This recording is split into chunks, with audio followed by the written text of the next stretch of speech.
Hola a todos, ¿cómo están? Esperamos que estén súper bien. Bienvenidos nueva vez a su segmento semanal, Cuidando de ti.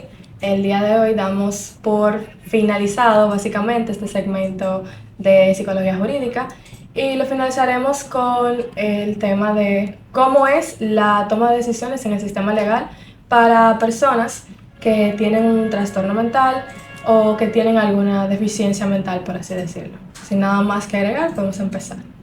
Siempre recuerden que nosotras no somos psicólogas ni Ni juristas jurista. y queremos abarcar este tema. Realmente estamos muy felices de poder abarcarlo porque ya es el último tema del segmento. Y vamos a hablar un poquito acerca de esto que decía Chris Smiling, de cómo es la toma de decisiones en el ámbito legal para personas con trastornos. Para esto es muy importante reconocer que cada delito o cada trastorno no se trata de la misma forma. No es lo mismo tratar un trastorno que se pueda de cierta manera aliviar o tratar con tratamiento, valga la redundancia, a un trastorno que sea de cierta forma incontrolable. Entonces hay que tener esto bien en claro, que no para todos los trastornos, no en todos los casos, aplican ciertas leyes que tienen que ver con las leyes jurídicas y con la toma de decisiones en estos casos que suelen ser excepcionales. Igualmente, la toma de decisión también va a variar, aparte del trastorno, va a variar del caso y del crimen que se esté pues haciendo, Cometiendo. cometiendo. Dependiendo del trastorno, por ejemplo, si es uno donde se tiene conciencia o donde no se tiene conciencia, se puede generar una impunibilidad. Por ejemplo, en el caso de la esquizofrenia, se podría Impunibilizar. impunibilizar por el hecho de que no está en la realidad y por el hecho de que no se siente de la misma forma que las otras personas y no ve lo mismo que otras personas. Básicamente está fuera de la realidad en la que nosotros nos encontramos y no puede entender ni puede actuar de forma razonable. Realmente, en los casos jurídicos, dependiendo de la gravedad de ellos, no exclusivamente en el caso penal, sino también podemos verlo en un caso civil o incluso laboral. Eh, las evaluaciones que se realizan, las evaluaciones que realizan los psicólogos no son exclusivamente para determinar si una persona tiene un trastorno específicamente o no, sino también para examinar la capacidad mental en la que se encontró la persona que haya cometido X hecho, y así poder determinar si esa persona es capaz de asimilar lo que está sucediendo, de asimilar lo que sucedió en ese entonces, de poder tomar decisiones en el juicio, de, digamos, también de alguna forma que su cabeza esté preparada para comprender el juicio, para poder dar un testimonio, etcétera, etcétera. Hay muchas cosas que pues afectan la memoria de una persona, por ejemplo, que no son exclusivamente trastornos específicos, pero en el caso de las personas que sí tienen trastornos, se realizan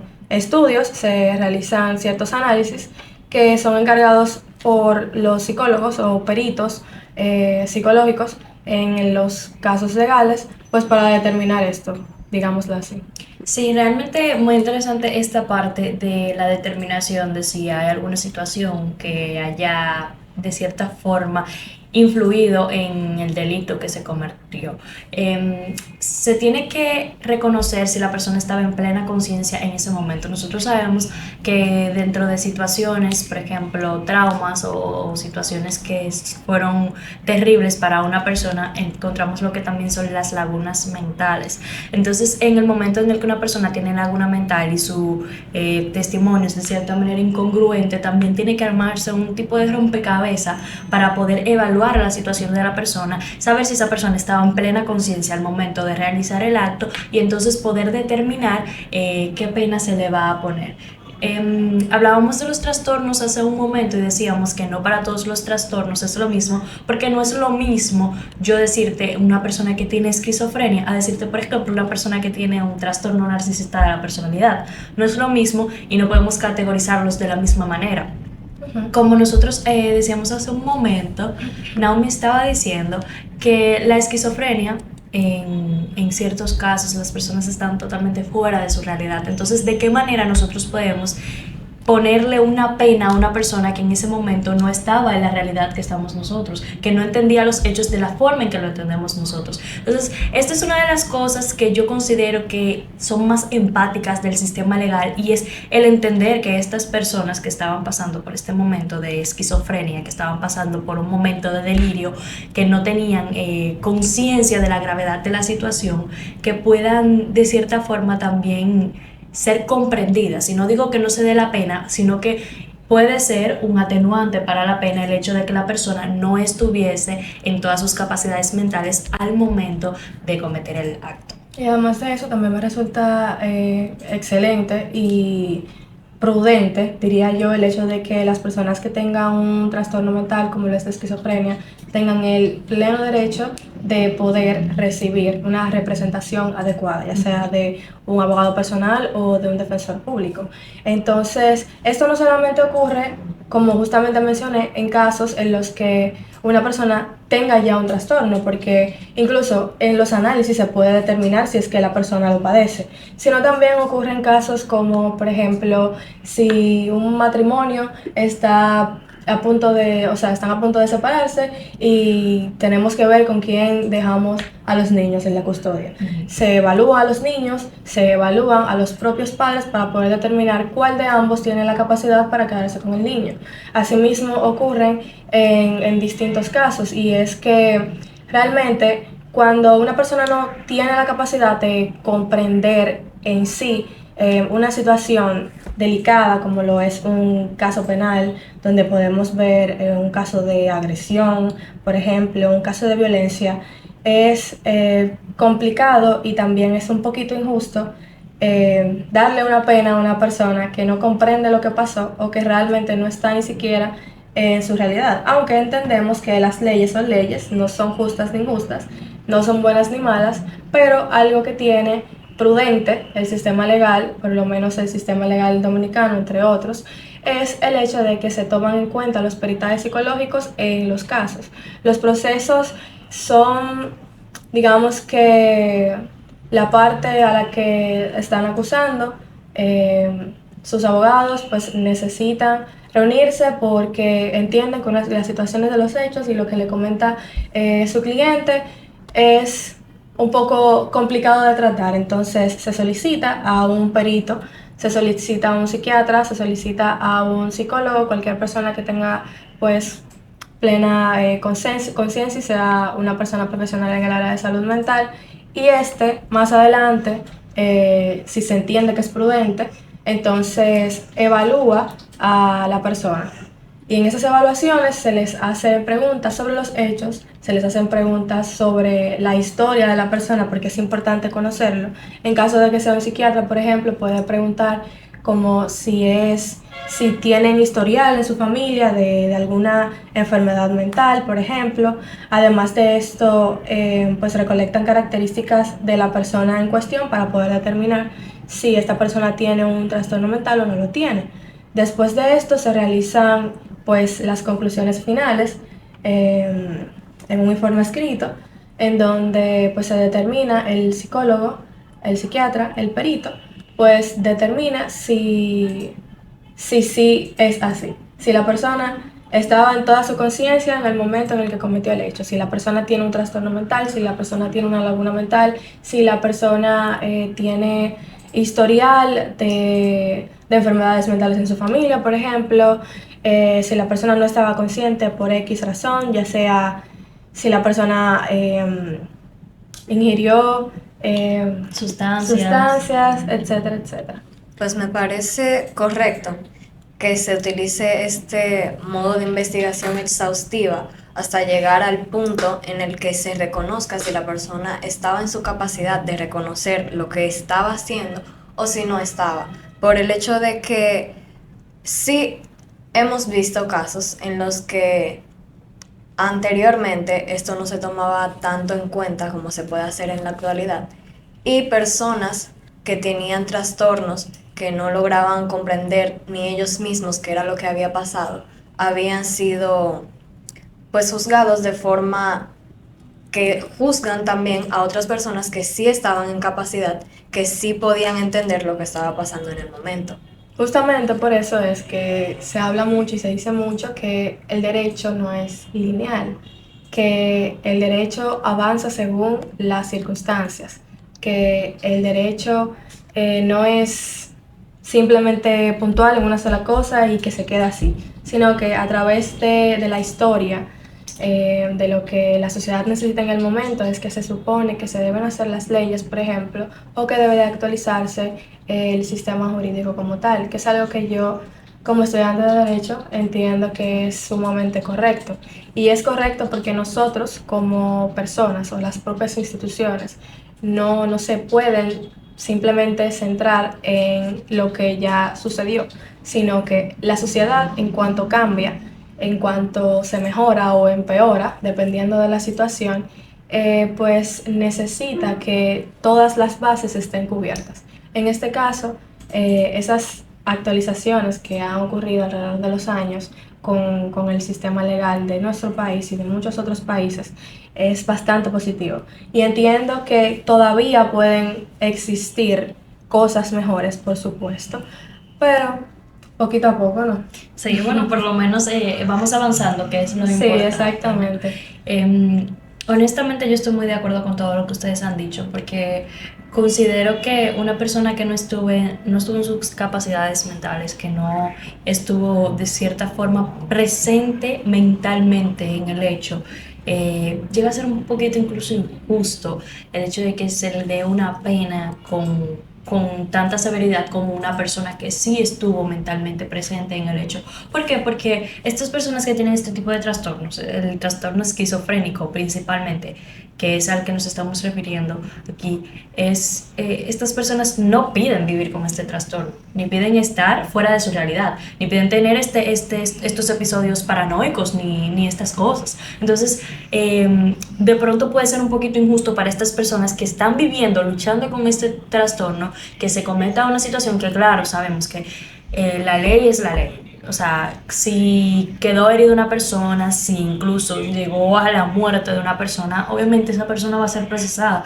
pero no podemos hacernos de la vista gorda de que si una persona tiene un trastorno que le impide poder procesar las cosas de la misma forma en que lo haría otra persona, debemos de ser conscientes y que el sistema también tiene que ser empático como lo está haciendo ahora. Puede mejorar, pero pasito a pasito, ¿verdad? Al paso. Y algo también que mencionas y me parece importante mencionar, para la redundancia, es el hecho de que también a las personas, no solamente por si no estaban en su conciencia, sino también por si estaban vulnerables en una situación. Por ejemplo, sabemos que en el caso de los menores de edad, que es algo que se da mucho cuando son afectados por un mayor de edad, por una situación de violencia, por sus padres, entre otros casos, a los mismos se les debe realizar un debido análisis por la situación de vulnerabilidad. Asimismo ocurre con mujeres, por ejemplo, que han estado un largo tiempo sufriendo de abusos, ya sea en un caso de prostitución, por ejemplo, o en un caso en el que están en un matrimonio, una relación con una persona que ha sido abusiva con ellos y ha afectado a su salud mental, porque ustedes saben que los periodos de violencia cuando son largos afectan muchísimo, muchísimo más, diría yo, muchísimo más a la salud mental, a la salud emocional de las personas. A veces ni siquiera es necesario ser un paciente psiquiátrico o ser un paciente psicológico, a veces ni siquiera es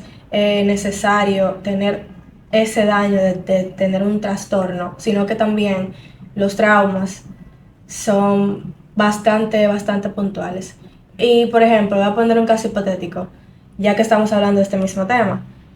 Una relación de pareja en donde la mujer fue abusada por muchos años de su vida, humillada, golpeada, maltratada en todos los sentidos posibles, y un día se cansó de lo que estaba ocurriendo y decide asesinar a su esposo o decide de alguna forma violentarlo, quizás en defensa propia o quizás no, quizás de una forma voluntaria. En el sistema legal, en cuanto a casos de este tipo, se analizan todo el historial por el que la persona ha pasado. Y es justamente para ver cómo está la mente de la persona actualmente y cómo estuvo en ese momento. Esto es para conocer el contexto jurídico como tal, para saber qué es lo propicio a hacer en estos casos. En eso también podría llegar a aplicar el hecho de que se haga algo en defensa propia. Sí, sí, es así. Incluso, algo que va muchísimo con el tema del segmento pasado de psicología policial, es que imagínense un caso en donde haya a un asesino serial, por ejemplo, y todavía no se sepa porque no ha encontrado errores, porque no ha encontrado un perfil específico del asesino. Pero se evalúan la escena del crimen, por ejemplo, y se hace un perfil del asesino. Imaginemos que ese asesino ha violentado a muchas personas. Pueden ser hombres, pueden ser mujeres, pueden ser niños o niñas.